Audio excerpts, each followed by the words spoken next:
Alors, dans cette vidéo, la toute première astuce concerne les nombres avec radicaux. Là, nous verrons les astuces et la compétence à développer pour pouvoir trouver la bonne réponse.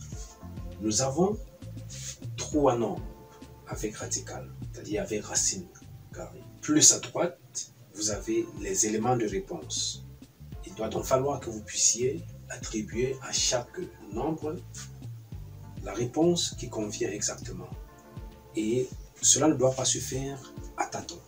Il doit falloir passer par des vérifications appropriées avant de choisir la meilleure réponse. Voilà comment est-ce qu'on se comporte face au concours.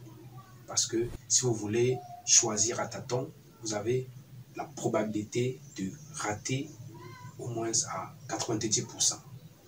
Voilà. Donc, nous allons commencer avec le 1.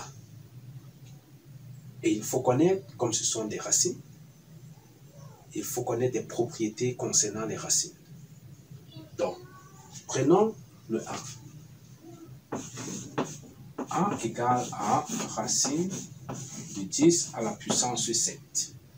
Nous savons que 10 à la puissance 7 est encore égal à 10 à la puissance 2 fois 10 à la puissance 2 fois 10 à la puissance 2 fois 10 à la puissance 1. Donc, il faudrait que la somme des puissances là nous donne 7. 2 plus 2 plus 2 plus 1, ça fait 7. Nous constatons donc que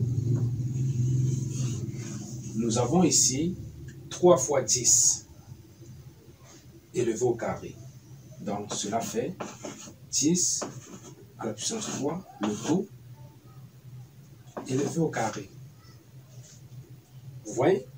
Et là maintenant, cela revient à écrire que A qui vaut 10 exposant 10 à la puissance 7, pardon, est égal à 10 à la puissance 3, le tout au carré, comme ça, fois 10.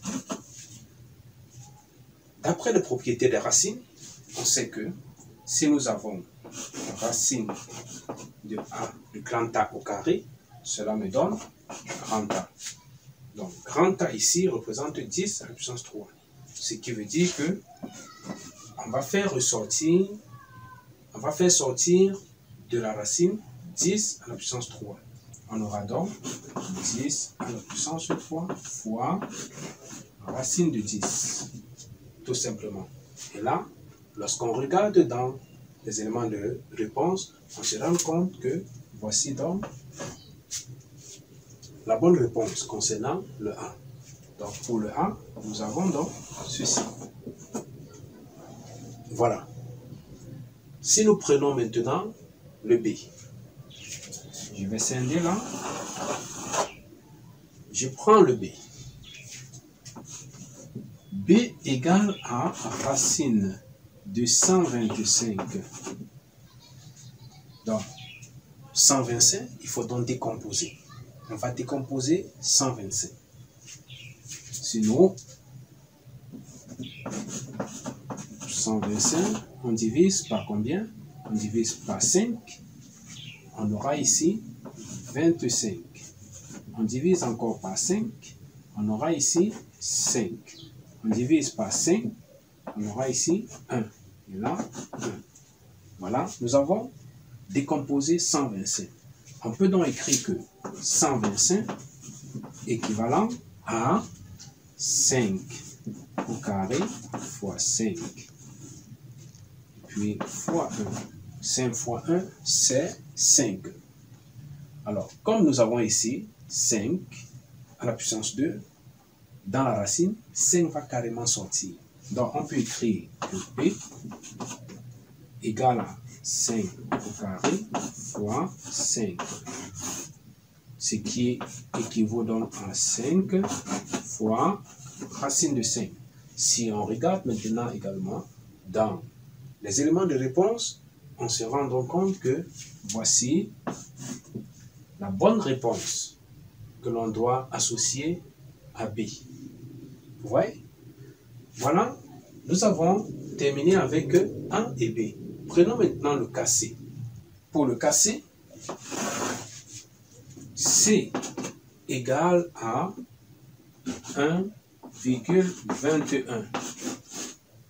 Alors, comme ici, nous avons un nombre avec virgule dans la racine, qu'est-ce qu'il faut faire? On va multiplier par 100, puisqu'on a deux chiffres après la virgule, et on va encore multiplier par 10 exposant moins 2.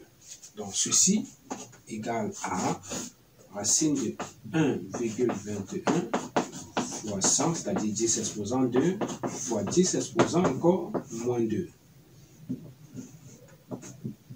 Qu'est-ce que ça fait? Cela nous donne 121. 100 fois 1,21 me donne 121. Donc ça fait 121 fois 10 exposant moins 2. D'après les opérations sur les puissances, 10 à la puissance moins 2 est encore égal à 1 sur 10 élevé au carré. Donc 10 comme ceci, moins 2 est encore équivalent à 1 sur 10. Voilà. D'où nous pouvons revenir écrire que C est équivalent à 121 sur 100. Vous voyez? Et 121 sur 100, si on décompose 121, on se rendra compte que c'est encore égal à 11 fois 11. 11 fois 11, ça fait donc 11 au carré. Et 100, c'est 10 au carré. Vous voyez que tout ceci sort donc de la racine et ça devient 11 divisé par 10, ce qui donne 1,1. Voilà donc l'élément de réponse en ce qui concerne le C. Lorsqu'on regarde la liste des réponses, on se rend compte que c'est I, 1,1, qui est équivalent à 1,100. Donc voici la meilleure réponse. Donc B correspond à celui-ci et C correspond à celui-là. Voilà. Nous avons donc terminé avec les astuces de résolution de ces nombres avec radical. Et vous devez avoir des notions sur les racines, les propriétés des racines pour pouvoir vous en sortir et savoir également décomposer des nombres genre PPMC, PGDC. Voilà. Donc si vous l'avez aimé, n'hésitez pas à vous abonner et activer la cloche de notification. Et laissez-en un commentaire et un pouce bleu. On se dit au revoir et à la prochaine.